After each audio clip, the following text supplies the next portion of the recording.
El economista Julio José Prado, ministro de la Producción, Comercio Exterior, Inversiones y Pesca, nos acompaña esta mañana. Bienvenido a Contacto Directo. Muy buenos días, Stephanie. Gracias por la invitación. Primero empecemos hablando del plan de vacunación, que es tan importante para hablar de la reactivación productiva. Finalmente, del sector productivo, empresarial, ¿cuántas empresas se terminaron uniendo ya para vacunar no solamente a su personal de trabajo, sino también a familiares, a gente de zonas aledañas?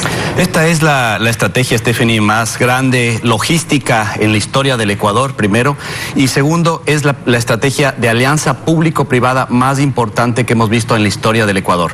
Una movilización total de Cruz Roja, el gobierno, las Fuerzas Armadas, las universidades y también la empresa privada, que ya lleva un número incuantificable en realidad en este momento de cantidad de empresas que han donado sus instalaciones, que están donando jeringuillas, insumos, etcétera y demás, y que estamos logrando en realidad ser hoy por hoy uno de los países del mundo que mayor tasa de crecimiento tiene en la vacunación en el mundo. Lograron 338.000 dosis aplicadas en un día a nivel nacional, pero ¿cuál será la meta próxima entonces? Bueno, de aquí en adelante seguir avanzando con el plan de vacunación, ¿no es cierto? 9 millones de ecuatorianos en los 100 días, según nos ha dicho el Ministerio de Salud Pública, el presidente justamente el día de ayer en el gabinete. Estamos avanzando muy bien con esa meta, seguramente incluso podamos avanzar antes de lo esperado, y lo más importante es que realmente se ha logrado en una faceta importante ahora la vacunación masiva, que básicamente lo que hace es poner la primera piedra de lo que es la reactivación productiva, Stephanie. Si no hubiésemos tenido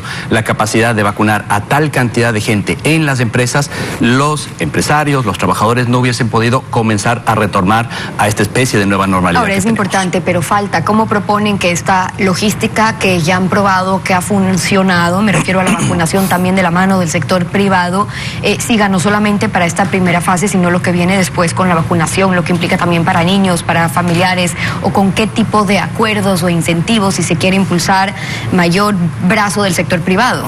Bueno, lo siguiente es justamente lo que se anunció la semana pasada. Yo estuve en el lanzamiento justamente aquí en Guayaquil de la fase siguiente de la campaña de vacunación, que es incentivos positivos. Tomando las mejores experiencias a nivel internacional, lo que pueden hacer las empresas de todo tamaño es ofrecer descuentos, beneficios y demás a todas aquellas personas que estén vacunadas. Y lo que existe hoy por hoy es una gran cantidad de empresas que están sumándose justamente a esta etapa de vacunación, para que ya el tema de la vacunación no sea un tema solamente punitivo o negativo, digamos, que tengamos que poner sanciones para poder ingresar a algunos lugares, como se está haciendo, por ejemplo, en Francia. En el Ecuador creemos que los incentivos tienen que ser más positivos. Avanzamos bien, la cantidad de gente que sigue vacunándose es buena. Si es que vemos que seguramente comienza a decaer por algún motivo, ya tendremos que hablar nuevamente con las empresas para hacer que este esfuerzo siga creciendo. Y hablando de la reactivación, la reforma arancelaria que entra en vigencia el 1 de agosto, es una reducción de 667 partidas arancelarias, 0 arancel para temas como computadores, unidades de memoria o máquinas de equipos de comunicación. Hay otras 30 partidas que van a tener reducciones a un 5%, en 20 partidas al 10% y el resto entre el 15 y el 25%. ¿Cómo definieron cuáles son estos sectores a los que se debe o se busca beneficiar más?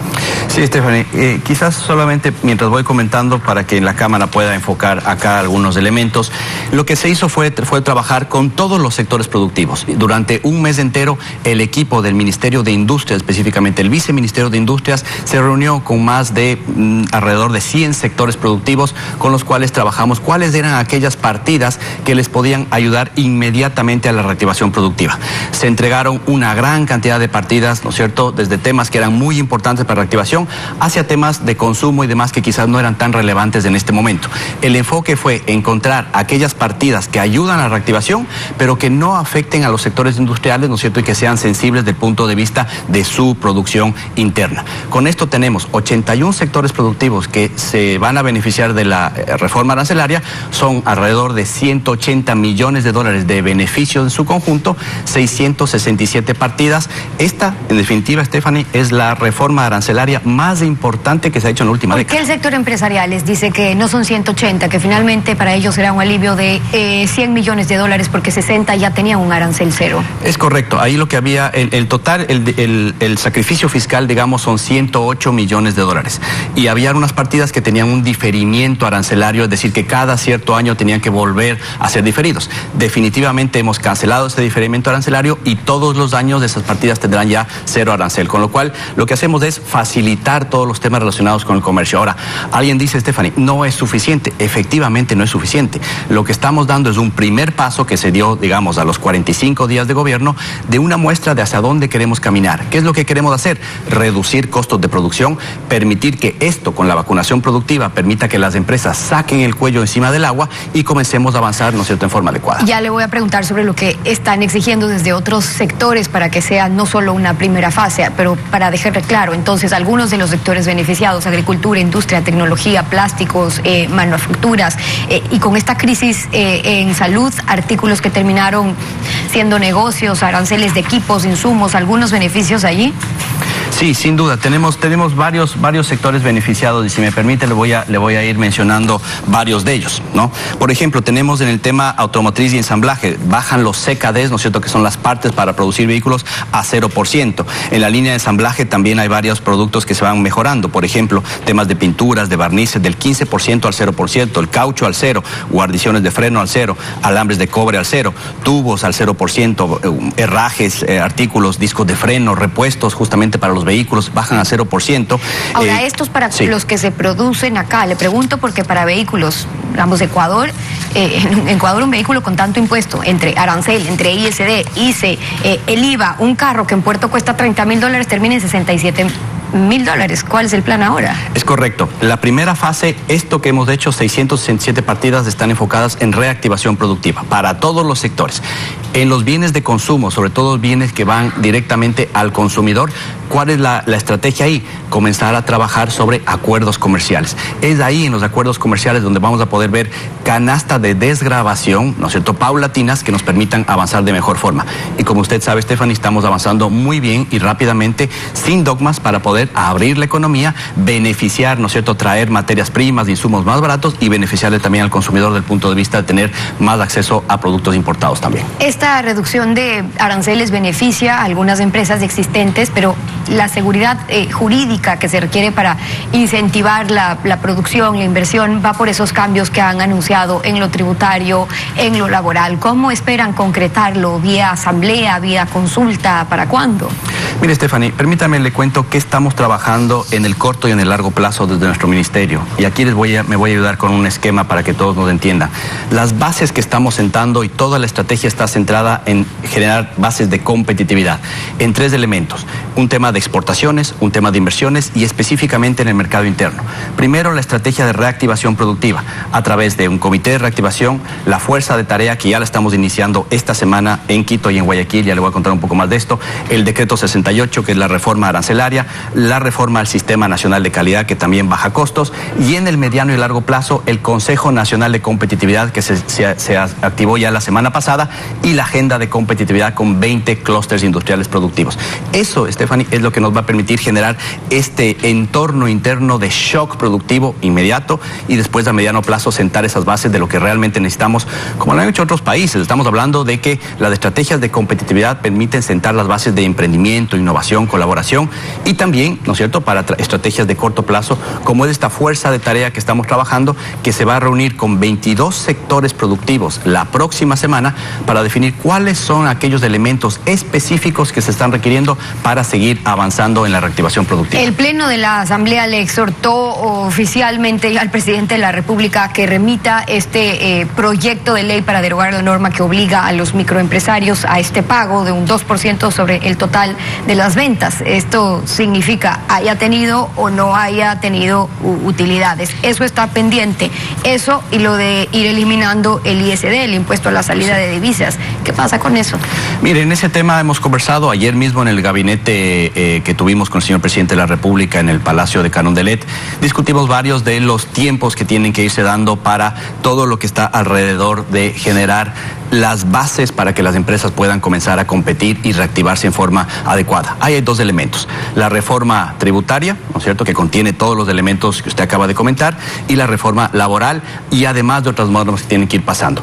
En temas de tiempos, ya no es mi ministerio el que tiene que definir, sino Presidencia, cuándo van a entrar esas reformas, pero son tremendamente importantes, ¿no es cierto?, para darnos la estabilidad que requerimos en esta siguiente etapa. Una vez que hemos vacunado, avanzando con la vacunación productiva, la siguiente etapa es inversiones, reactivación productiva y reactivación económica. Ahí la última palabra lo tienen los ministros. Pero están trabajando en función, me refiero desde el ministerio, tomando en cuenta de que eso va a pasar. Me refiero a ISD, me refiero al 2%, que es el pedido que ya están teniendo.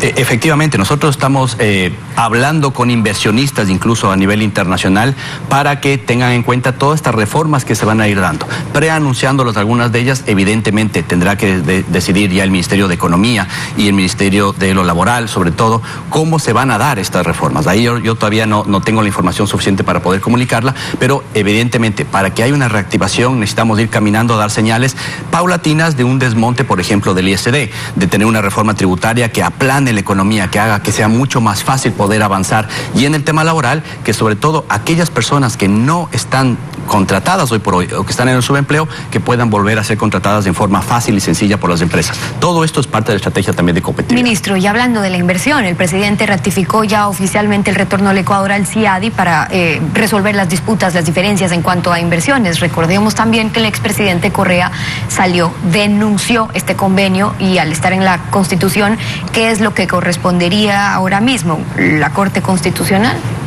Mire, el tema de volver al CIADI es tremendamente importante. Primero, es una señal a los mercados internacionales de que el Ecuador está abierto a hacer negocios, a atraer inversiones que son tan importantes y de firmar acuerdos comerciales. Y entonces lo que necesitamos, lo primero es lo que ya sucedió, que la Corte Constitucional se pronuncie, ¿no es cierto?, a favor de que esto puede avanzar. La Presidencia ha cerrado ya con el decreto del señor presidente justamente el círculo del tema del CIADI, y no tiene que pasar esto por la Asamblea, sino que ya ha sido ratificado por la Corte Constitucional. ¿Qué más tiene que pasar? Ahora, cuando hay un tratado bilateral de inversión o hay un acuerdo comercial, tendrá que venir justamente a la Corte Constitucional para que pueda ser ratificado y que sea analizado dentro de la Constitución del Ecuador. Esa señal es tremendamente importante porque es lo que nos tenía trabados, por ejemplo, en un potencial acuerdo con Estados Unidos, un acuerdo con México, un acuerdo incluso con Canadá y otros países con los cuales estamos buscando. A pesar de haber salido del CIADI, cuando Ecuador recibió varias demandas en contra, ha recibido también varias multas que sigue pagando. Es decir, ¿nos costó caro esas decisiones? Mire, yo creo que lo que le cuesta caro al Ecuador es cuando se hacen mal las cosas. El CIADI es un árbitro y es el principal árbitro del mundo. Cuando uno mantiene las reglas de juego, cuando juega en base a los contratos, a la ley local e internacional, no tiene por qué salir mal las cosas. El árbitro decide a favor o en contra del Ecuador o de cualquier país del mundo, y en ese sentido el problema es que la visión del país durante los últimos años ha sido en contra de las empresas, en contra del emprendimiento y en contra de las inversiones. Esto es lo que le estamos diciendo hoy por hoy al mundo, y por eso es que hay una gran cantidad, Stephanie, de gente interesada en el mundo hoy por hoy en venir al Ecuador. ¿Cómo estamos capitalizando esas inversiones que quieren venir? De varias formas, pero la más puntual que le quisiera decir es que estamos por crear el Ecuador Investment Summit a finales del mes de octubre o primera semana de noviembre, para traer inversionistas al Ecuador, mostrarles proyectos de alianzas público-privadas y finalmente encaminarnos hacia crecer en términos de atracción de inversiones. Son muy bajas. Y cierro con esto, y está sobre la mesa las negociaciones, un acuerdo de libre comercio con Estados Unidos, y eso implicaría y comprendería también la presencia, pregunto por su experiencia, la presencia de banca internacional, inversionista, que pueda ofrecer mejores condiciones, sobre todo en un sector que es el que más necesita, que es el microcrédito, con tasas que puedan beneficiar a MIPYMES, que finalmente es lo que se está buscando para una reactivación productiva. ¿En qué condiciones? Mire, Stephanie, en las dos líneas estratégicas que tenemos, ¿no es cierto?, apertura comercial y el tema de inversiones, entra el tema justamente del sector financiero. Durante mucho tiempo, digamos, no nos enfocamos en atraer capitales, aprovechar la bonanza de la dolarización, un país dolarizado, estable y demás, para atraer capitales financieros, banca extranjero y fondos de capitales también internacionales. Porque lo ponían en líneas rojas dentro de los acuerdos, pero eso es importante abrirlo. Exactamente, entonces la visión del gobierno actual es que no se trata solamente de acuerdos comerciales, de aranceles, de intercambio y demás, se trata de acuerdos que tienen que ver con temas financieros, con temas de inversiones, con temas de propiedad intelectual, con temas de género, con temas ambientales. Todo esto entra dentro de la ecuación y lo que nosotros esperamos es que justamente con esta nueva apertura y las nuevas reglas de juego que estamos poniendo para la inversión, sea finalmente interesante que vengan capitales internacionales, bancos a competir en el Ecuador y eso sin duda que va a ser bueno para todos. Julio José Prado, el ministro de la Producción, acompañándonos hoy en Contacto Directo. Gracias por Muchísimas gracias, Stephanie, por la invitación. Con ustedes una pausa y cuando regresemos, los procesos judiciales de Daniel Salcedo, en algunos declarado culpable en primera instancia y en otros inocente.